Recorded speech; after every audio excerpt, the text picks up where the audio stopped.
MZ. Well, thank you, Madam Speaker. I do appreciate the opportunity to speak on this motion. I think today it's important for us to be clear about what's being debated.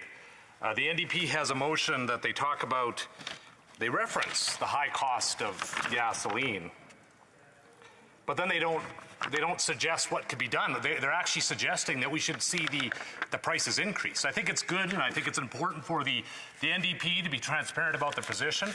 I think they have been abundantly clear as to what they want to have happen. Number one, they have said that they believe that the oil and gas sector in the country of Canada should be shut down. They've been very clear. There's no ambiguity.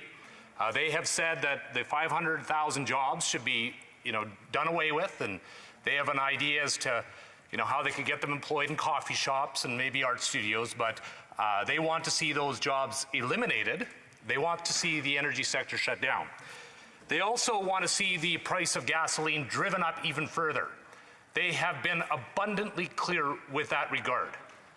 But I think that this is a bad strategy. I think that this is a path to destruction and certainly hardship for the vast majority of Canadians. I can tell you the folks that I'm hearing from in my constituency are desperately concerned about the high cost of living, and over the last number of months, the devastating impact that the high fuel prices are having on household budgets. In my constituency, I live in a rural community. It's a rural and northern community, and so many of the folks that are employed in my constituency live in rural communities, or they work in rural communities. And so they drive pickup trucks to get to work. That's an essential vehicle. They can't take the subway, they can't take Uber, they can't take a Prius. They've got to get into their pickup and they've got to get to work. And many of these people are paying up to a day's wages to fill the tank of an essential vehicle to get to their job. While the NDP and the Liberals have worked together over the last number of months, not only to maintain these high prices, but they have actually elevated the price through their additional carbon taxes. As a matter of fact, it is estimated that taxation on gasoline amounts to about 50 cents a litre. So many politicians have talked about how bad it is that there's a high cost for gasoline. Well, it's amazing. There is something that we as politicians can actually do. As a matter of fact, the province of Alberta, for a temporary period of time, did something. They eliminated some of the gas taxes, which brought relief to households in the province of Alberta. And I believe that the federal government should take a lesson from that and do what is the right thing to do and make life more affordable for Canadians from coast to coast. Not only do they want to see the price of gasoline go up, as I mentioned, they want to eliminate the industry altogether. Well, let's just think about that for a period of time. If we eliminate the sector in the country of Canada, there's a number of things that will happen. Number one is Canadians will continue to need to use oil and gas, and so we'll import it. Where will we import it? Well, we'll import it from the same places that every other country is that doesn't import Canadian oil and gas. So from countries like Russia, Saudi Arabia, Venezuela. Well, I can tell Canadians, I can tell you, Madam Speaker, I'm hopeful that my colleagues in the NDP and the Liberals are listening. I know that Canadians don't want to see oil and gas flowing into Canada coming from places like Russia and Saudi Arabia and Venezuela, places that have far lower human rights records and environmental stewardship records. And so I can tell you, Madam Speaker, that while the NDP may want to shut down the industry here in Canada, we have seen what happens when other countries attempt this. It means that they become dependent on other countries, on other places for their fuel needs, and they become less able to diversify their own economies. I should just mention, Madam Speaker, that I am splitting my time with the member from Calgary Centre. The price of fuel is at an all-time high, and the NDP are suggesting the solution be that we shut down the industry. And they say that we should shut down the subsidies? Well, as it has been articulated by the government, as it's been articulated by the industry, there are actually not the subsidies that the NDP would suggest. I can tell you that there is subsidies that take place within Canada and as it relates to the oil and gas sector, and that is the significant subsidy that the industry makes to the Canadian population. Hear, hear. In terms of the taxes collected from the industry to governments in Canada, it amounts to nearly $20 billion. And so the NDP's solution to the challenges that we face today is to shut down the industry, to continue to see prices of gasoline raised, and to shut down the $20 billion in revenue that the industry pays into municipal, provincial, and federal coffers. $20 billion that pays for roads and the maintenance of our communities, that pays for the healthcare system, schools, universities, that pays for the important services that the federal government provides as well.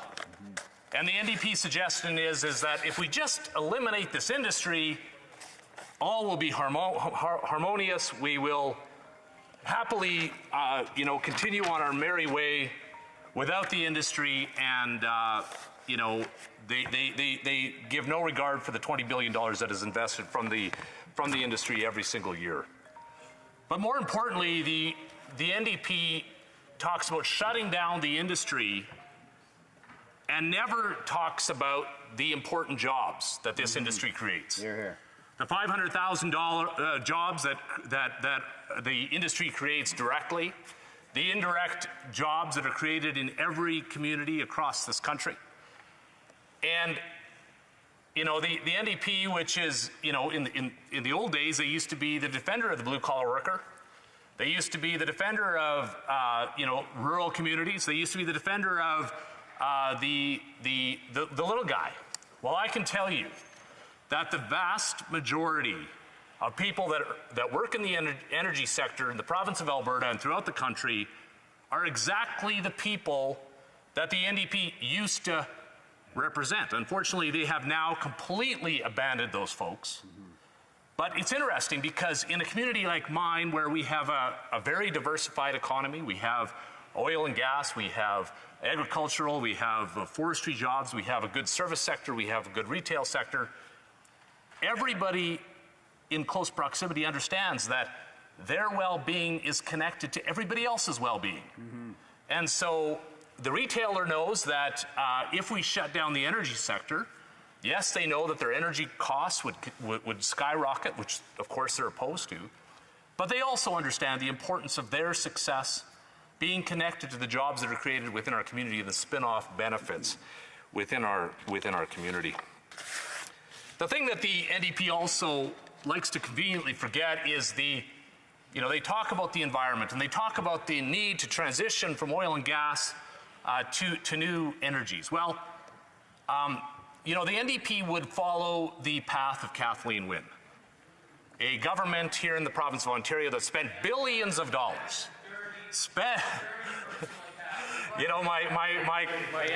Order. I just want to remind members that it's not time for questions and comments. The honourable member has 1 minute and 6.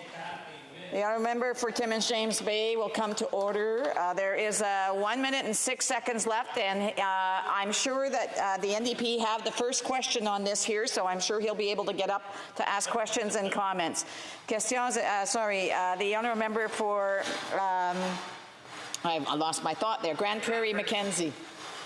Well, Madam Speaker, I would have never accused the honourable member from Timmins James Bay of having been a Liberal until recently, when he made that dirty deal with the current Prime Minister to continue to drive up gasoline prices and follow the path of Kathleen Wynne, of trying to shut down the oil and gas and the resource sector while investing billions of dollars in these concepts of green energy that never came to fruition, The money was wasted, the taxes went up to pay for those wasted experiments, and Ontarians still have to rely on traditional energy sources. Yep.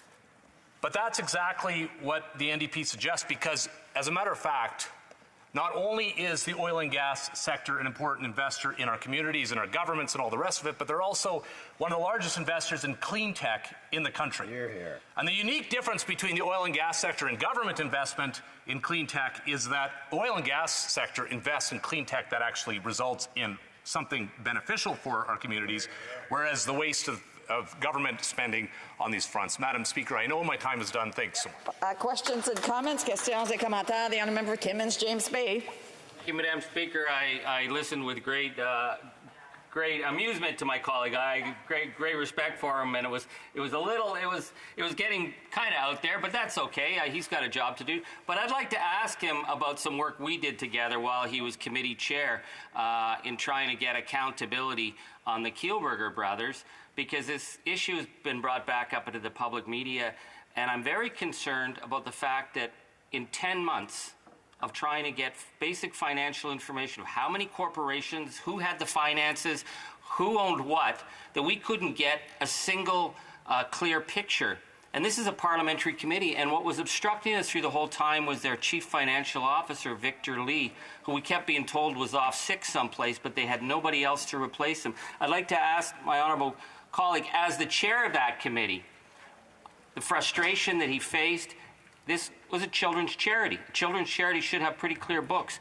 What happened that we were not able to get basic answers from their chief financial officer, Victor Lee, and the rest of that group? Yeah, so I do want to remind the members that the questions and the debate should be focused on the motion that is before the House. I'll allow the honourable member to answer, but I do want to remind members that they are to make sure that there's relevancy. The honourable member for Grand Prairie Mackenzie. Well, clearly, I know that the member was swayed with my speech because he is now changing subjects, and I commend him for that. He is right that we were not only stalled by the WE organization, but we were stalled by the Liberal government. Yes, shame. In their unwillingness to be transparent. They moved heaven and earth to ensure that the secrets remain secret. Yeah. And I know that the member believes that it was that there was information that the Canadian taxpayer deserves to know, and that corruption that was alleged and corruption that started to be exposed never got to see the light of day because of the work of the Liberal Party, and that is why I'm so concerned about the deal that the NDP has struck with the Liberal government to keep the corrupt government in power. Questions and comments. The Honourable Parliamentary Secretary, the Government House Leader. Yes, Madam Speaker, you know, many Conservatives kind of live in the past. And we see that in terms of their attitudes towards climate change. The member made reference, Madam Speaker, to the idea of trucks. He gets into the truck and he takes his drive and all this kind of stuff, and he says that's what his constituents want. I think that the Conservatives, with the mentality of not really understanding the importance of the climate change issue, could get a lesson from even Ford. Ford Canada. You know, if you wanted to buy a brand new Ford half-ton truck that's electric, you're waiting 4 years. Even his constituents realize the need for transition, change, going to hybrids and electric vehicles is there. When does he believe the Conservative Party is going to catch up with the rest of Canadians in regards to the transition? Honourable member for Grand Prairie Mackenzie. Madam Speaker, that is the kind of disrespect and disgusting behavior of Ottawa Knows Best that I've ever seen in this House. Saying to my constituents, turn off your pickup for the next 4 years and wait till there's an electric truck available to you. To suggest that they're living in the past because they want to immediately transition to a vehicle that's not yet available to them is disgusting, despicable, and the member should apologize. Question, order. Questions and comments. The Honourable Member for Berthier-Masquinongé. Thank you very much, Madam Speaker. Well, the topic of the day, my colleague in his speech mentioned, that the oil industry, although it is heavily subsidized, it is profitable, and with that money we do other things. And he talked about $20 billion per year. Does he forget the $10 billion that we invest? Is he forgetting the $4 billion that we know doesn't work? And especially, Madam Speaker, does he realize how much climate change is costing? Think about BC last year. We're going to have to start to be serious about climate change and dealing with the dealing crisis and stopping calling people names. We need to go in the right direction. I know he's working for his people, his constituents, but we need to work towards a green transition. Will he do that? For Grande Prairie, Mackenzie, a brief answer, please. Well, I hate to imagine that the Bloc has joined the chorus of MPs and parties that want to drive up fuel prices at a time when we're seeing record high fuel prices. I've come here today to fight for my constituents that are finding it impossible. And the NDP is heckling me because I'm asking for the fuel prices to be reduced. It's amazing. The NDP is heckling, Madam Speaker, and suggesting record profits. You know who's enjoying record profits from the high price of fuel right now? The government of Canada and governments across this country that are being invested into healthcare, into our roads, into the infrastructure across this country. The NDP doesn't suggest for a second that that should be reduced. They're just saying we've run out of time. I've allowed for more time than